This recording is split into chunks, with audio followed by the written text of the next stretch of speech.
नमस्कार, कसे आहेत सगळे? मस्त मजेत ना? मजेतच असायला हवं. मी सुकन्या स्वागत करते तुमचं आजच्या एका छान अशा व्हिडिओमध्ये. आज व्हिडिओची सुरुवात सकाळी सकाळी केली आहे, म्हणजे धनुचा आवरण्यापासून. सकाळी उठले, अहोंचा टिफिन झाला, त्याच्यानंतर धनुचा पण बनवून घेतला आणि मग त्याला उठवून त्याचं आवरून घेतलं. तो उठायच्या आधी माझी बरीचशी कामं आवरलेली असतात, जसं की टिफिन बनवणं, आंघोळ वगैरे करून घेणं, ह्याच गोष्टी होतात. कारण मग अहोंचा टिफिन बनवून ते जाईपर्यंतच थोडासा वेळ लागतो, कारण एकत्रच बसून आम्ही चहा वगैरे घेतो. इथे धनुषला छान अशी आंघोळ घालून घेतली आणि मग त्याचं आवरायला घेतलं. किती दिवस झालं, म्हणजे जवळजवळ 1 महिना होत आलं की धनुषना काळा टिक्का अजिबात लावून देत नाही. आणि जेव्हा जेव्हा मी त्याचं आवरायला घेते ना, त्यावेळेस मग त्याचं पहिल्यांदा हेच सांगणं असतं, मम्मी पप्पांनी सांगितले की काळा टिक्का लावायचा नाही म्हणून. त्याच्यामुळे तो अजिबातच लावून देत नाही.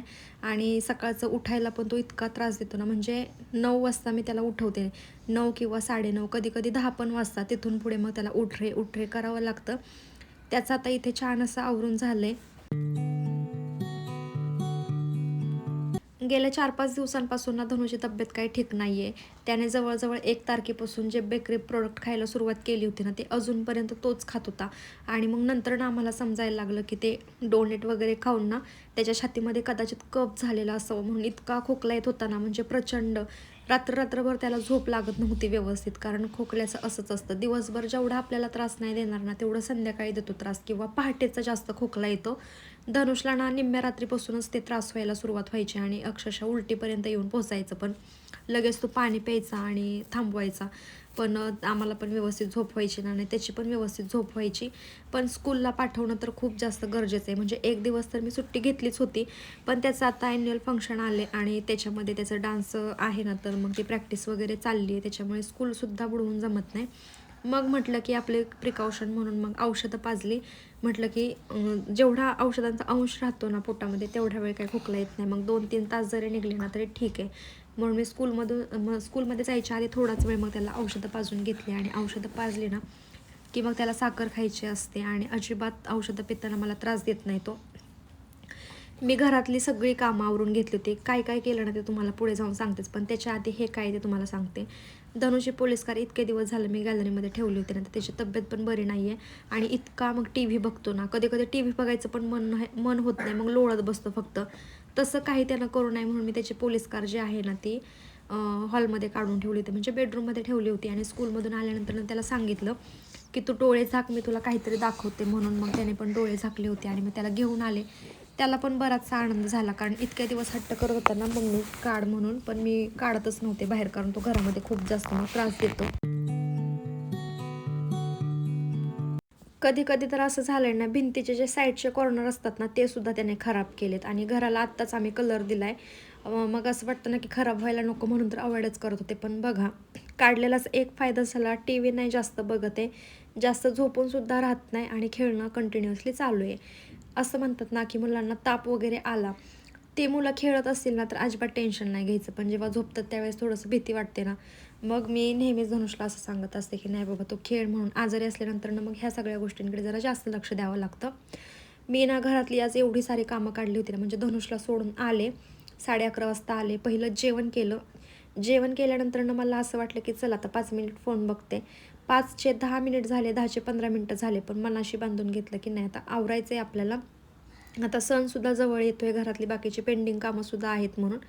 मग भरभर सगळं आवरून घेतलं घरातलं, जसं की गॅलरी क्लीन करायची होती, इतका पसारा झाला ना, ते सगळं आवरून घेतलं.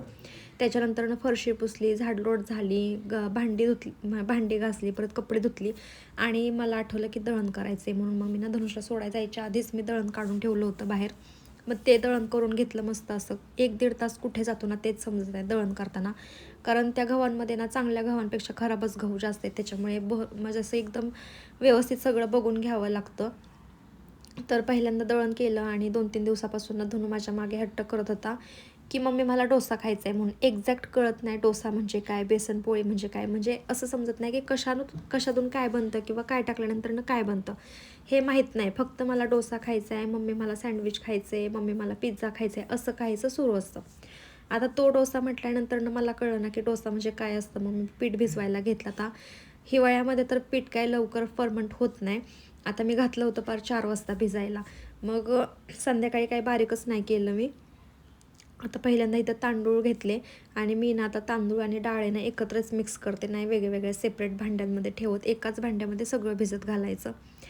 मी तुम्हाला सांगू का, म्हणजे मला गावाकडूनच मावशीने उडदाची डाळ दिली मस्त, आणि नेहमीच असं व्हायचं ना, ह्या गोष्टी सगळ्या घरामध्ये असायच्या. म्हणजे मुगाची डाळ मावशीने दिली, उडदाची डाळ दिली होती, प्लस बेसन पीठसुद्धा होतं.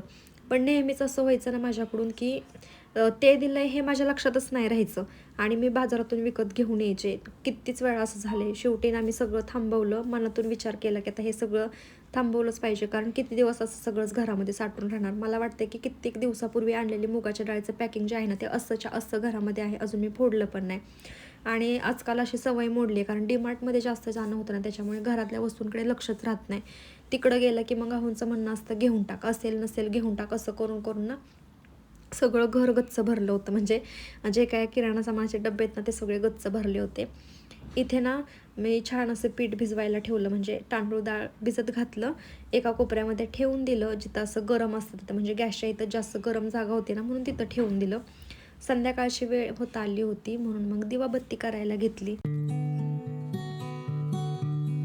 संध्याकाळची दिवाबत्ती होण्याच्या आधी आणि त्याच्यानंतरची कामं एवढी एनर्जेटिक मूडमध्ये होतात ना, म्हणजे एक विचार असतो, म्हणजे असं असतं ना की ही कामं आवरून घेते म्हणजे पटकन मला संध्याकाळची दिवाबत्ती होईल आणि मग सगळ्या घरामध्ये मस्त कापराचा अगरबत्तीचा वास दरवळेल. आणि मग त्याच्यानंतरनं जी कामं होतात ना तीही खूप मस्त मजेत होतात. अहो आज आले होते लवकरच ऑफिसवरून, मग आमच्या दोघांसाठी पण मस्त ब्लॅक टी बनवली होती. आजकाल आम्ही घरामध्ये दूध घेणं बंद केलं आहे, म्हणजे 25 डिसेंबरपासूनच आम्ही ॲक्च्युली दूध बंद केलं होतं आणि ते अजूनपर्यंत पण घरामध्ये आणलेलं नाही आहे. आणि मूळ रिझन हेच होतं की धनुष अजिबात दूध पित नाही आहे, म्हणजे दिलं ना जबरदस्तीनं पाजण्याचा तर संबंधच येत नाही, कारण फारसं मलाही दूध हा प्रकार आवडत नाही. कारण ना गावाकडचं जे होतं ना ते अतिउत्तम होतं, पण इथं आल्यानंतर ना जसं मला पाहिजे ना तसं दूध अजिबात भेटलं नाही. स्वतः मी एका शेतकऱ्याची मुलगी आहे आणि माझ्या घरी खूप जास्त गाया आहेत. माझे पप्पा पण म्हणजे दूधच विकतात. तर ते दूध ज्याची जी सवय लागली ना ते इथं मला कुठंच नाही भेटत. दाहेरीमध्ये राहायचे तेव्हा भेटत होतं, पण इथे आल्यापासून मनासारखं दूध मला नाहीच भेटलं. कधी कधी माझी इतकी चिडचिड होते ना की मला किचनमध्ये जायचीही इच्छा होत नाही त्या स्मेलमुळे. त्याच्यामुळे म्हटलं तो इरिटेडपणा नकोच, दूधच आपण डायरेक्टली बंद करूयात. आणि गोकुळचं दूध आम्हाला आवडतं, मग तेही कधीतरी आणायचं असं ठरवलं आहे. आता ही गोष्ट मी तुम्हाला समोर दाखवते आहे ना, तर ही आहे ज्या मी कढया मागवल्या होत्या ना त्याच्याबद्दलची. त्याचा हँडल तुटलेला आला होता, तुम्ही लास्ट व्हिडिओमध्ये तुम्हाला सांगितलं. आणि परत हे रिप्लेसमध्ये दुसऱ्या दिवशी मला रिसीव झालं. आता हे आलं ना तरी पण माझं मन इतकं नाराज होतं ना, म्हणजे काय सांगू तुम्हाला. इतके पैसे घालवले, चांगलं लागेल का नाही असं तसं भरपूर. गॅसवरती भांडी ठेवून बघितली तर मला नाही वाटलं की ती गॅसला सूट होत आहेत म्हणून. आणि त्याचे रेस्ट्रिक्शनसुद्धा होते की कमी फ्लेमवरती भाज्या बनवायच्या, किंवा ह्याच्यासोबत जो चमचा आला आहे ना किंवा स्पून म्हणू शकतो, तर त्याच्यानेच आपण भाजी वगैरे हलवायची. आता एवढं कोण पाळत बसतं. जरी किती जरी आपण ॲक्टिव्ह असलो तरी पण ह्या गोष्टी म्हणजे त्यावेळेस त्याच गोष्टी पॉसिबल होतील असं नाही ना आपल्याकडून.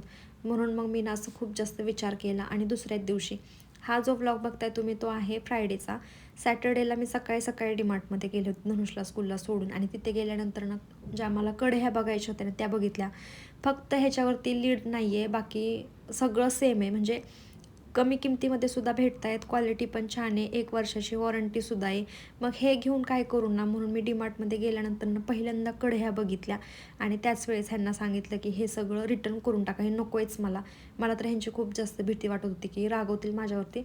पण त्यांनीही त्यावेळेस मला समजून घेतलं आणि मी खोल मनाचा विचार करून ना ही जी मागवलेली भांडी आहेत ना ती सगळी रिटर्न करून टाकली. म्हणजे आत्ता जो मी पसारा काढला आहे ना तो सगळा माझा असाच होता की नाही मी ठेवून घेणार आहे म्हणून.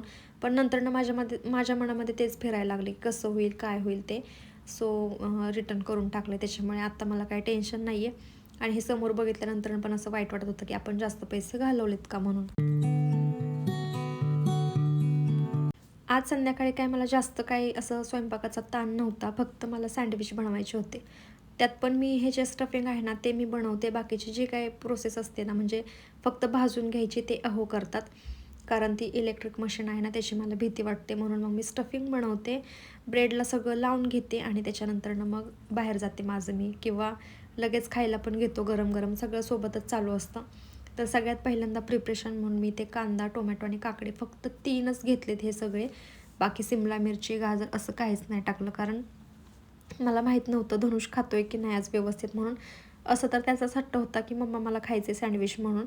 आणि यांनी ना काय केलं, इतकं मोठं ब्रेडचं पॅकेट आणलं ना, तर ते संपवणं तर भागच आहे, कारण टाकून द्यायला पण नको वाटतं. हे जे शॉपर आहे ना, ते मी मिशोवरून मागवले. जर जमलं तर तुम्हाला डिस्क्रिप्शन बॉक्समध्ये ह्याची नक्कीच लिंक देईल. एवढं ते चॉप झालं ना, ते त्यातून पारणं पाणी पाणी झालं होतं आणि एकदमच जे स्टफिंग आहे ना, ते पातळ पातळ होऊन गेलं होतं. आता आज सँडविचमध्ये काय टाकायचं ना, हेच मी विसरले होते. म्हणजे मला काही समजतच नव्हतं. मला असं वाटायचं की आपण जास्त काय ह्याच्यामध्ये टाकतो का, जास्त काय ह्याच्यामध्ये टाकतो का, पण नंतर मनामध्ये विचार आला की नाही, आपण एवढंच टाकून बनवत असतो. हे मेयोनीज दिसते ना, ते मी एकदाच डीमार्टमधून घेऊन टाकले, पण मला वाटते आता ह्याची एक्सपायरी डेट संपत आली आहे, त्याच्यामुळे हे पटकन असं यूजमध्ये आणून ना सगळं संपवून टाकलं पाहिजे, नाहीतर मग खूपच जास्त प्रॉब्लेम होतो परत टाकून द्यायचं म्हटलं की. त्याच्यामुळे मी आता जास्त टाकते आहे, म्हणजे एवढी गरज नव्हती तरी पण मी जास्त टाकून दिले. सोबतच मग आता आपला असतो तो टोमॅटो कॅचअप. आमच्याकडे 2 फ्लेवर आहेत, म्हणजे एक स्पायसी पण आहे आणि एक एक असा स्वीटवाला पण आहे. धनूसाठी स्वीटवाला आणि त्याचे पप्पा म्हटले होते की त्यांच्यासाठी स्पायसीवाला, म्हणून असे 2 आहेत. मस्त असं स्टफिंग बनवून घेतलं आणि ह्या चॉपरच्या मदतीने भाज्या चॉप करायला काहीच वाटत नाही. नाहीतर हाताने कट करायचं म्हटलं ना की आपल्याला हव्या तशा होत नाहीत, म्हणजे ह्याच्यासाठी एकदम बारीक पाहिजे असतील तर तशा होत नाहीत. इथे छान असं माझं सँडविच बनवून तयार झाले, अगदी चीजसोबत, आणि टेस्टी पण खूप जास्त झालं होतं. आजचा व्हिडिओ जर तुम्हाला आवडला असेल ना, तर मला नक्की कमेंटमध्ये सांगा. आजकाल तुम्ही कमेंट करायला विसरताय. आणि आपल्या चॅनलवरती नवीन असाल ना, सबस्क्राईब करायला सुद्धा विसरू नका. भेटूयात उद्याच्या व्हिडिओमध्ये. तोपर्यंत स्वतःची काळजी घ्या आणि बाय बाय.